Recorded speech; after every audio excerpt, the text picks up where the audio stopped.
So I've done a few setups in my day, most of them happen to be desk related, but this time I wanted to focus on the TV side of things. So this is my ultimate 4K entertainment setup.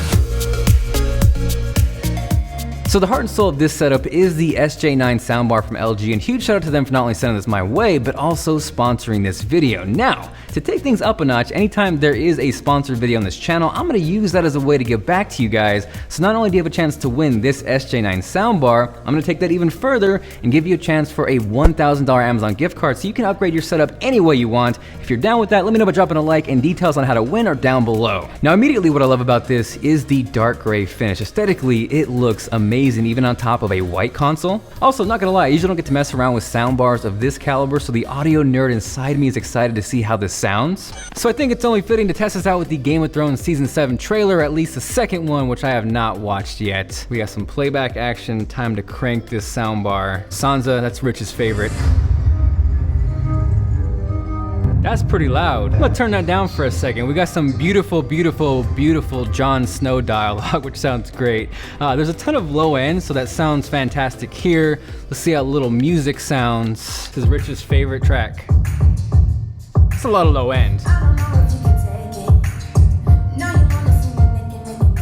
I'm gonna turn that down. That's really impressive. And if you're only rocking stock audio on your TV, you maybe want to consider an upgrade. This thing makes a huge difference. So sound quality is beyond on point, and on top of that, this thing is packed full of features. And a couple things that really stand out to me is one, 4K pass-through. Whether you're waiting to buy that sweet shiny new Xbox One X, you own a PS4 Pro, or in my case have an Xbox One S where you're using it for 4K consumption, your soundbar may only output 1080p, which defeats the whole purpose of a 4K setup. On top of that, having a wireless subwoofer is amazing. In this case, what it allows you to do is not be tied down wire to the TV, and not only was it the better sound choice placed in the corner, but I think aesthetically it took this setup to the next level. So you pair those features with fantastic sound quality, Chromecast functionality, which not only works with Netflix, YouTube, but also things like Spotify, and that is the recipe for a killer soundbar. Now from there, you probably assume I'm gonna talk about that sweet TV behind me, but I'm gonna throw you a curveball and talk about the console itself. Now don't get me wrong,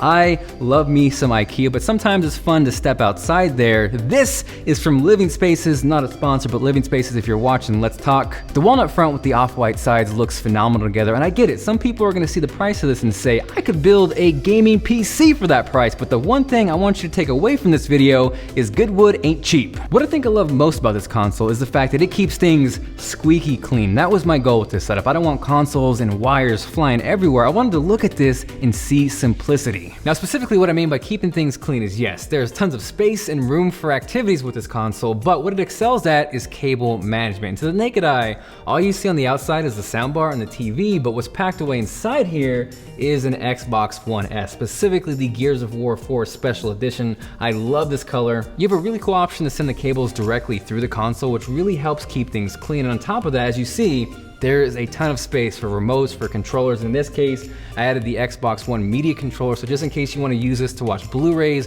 or to watch Netflix in 4K, this is perfect, so you don't have to bust out the controller. If you do want to go 4K gaming, obviously you're going to want to wait for the Xbox One X or throw a PS4 Pro in there, but whatever console you go with, this is going to hide it perfectly. So jumping from the Xbox, I think it is time to talk about that sweet TV behind me. And funny story, even though LG sponsored the soundbar portion of this video, I actually went and picked this up myself at Best Buy. It was on sale, I think, for $6.99, normally $7.99, but even at that price, for a 60-inch 4K IPS TV, I think that is a fantastic deal. Personally, I've always been a fan of LG's WebOS interface. It is super clean, intuitive, and just in case you haven't added an Xbox or a PS4 or a Chromecast for that matter, you can still use this without wanting to pull your hair out. Overall, my takeaway with this TV is you can pick up a really big, really good 4K TV for relatively cheap nowadays. So if you're stuck at 1080p and you've been wanting to upgrade, the time has never been better. Rounding out the setup, to the left and right of the TV, I have a couple glass shelf floor lamps from Target, so you can see this setup is all over the place. I think what I like most about this is the cylinder element that really complements these hanging lights up here from IKEA. Right now in here I have a couple of those classic tech YouTuber fake plants from IKEA, but you could easily throw some books on there, zebra Yeezys, or even, if your heart desires, some waifus. Last but not least, you know a setup would not be complete without a little Philips Hue action. I got a white and color bulb here, and of course the classic light strip in the back, which gives everything a beautiful glow. Of course, everything I talked about is linked down below. This is Jonathan, and I will catch you guys later.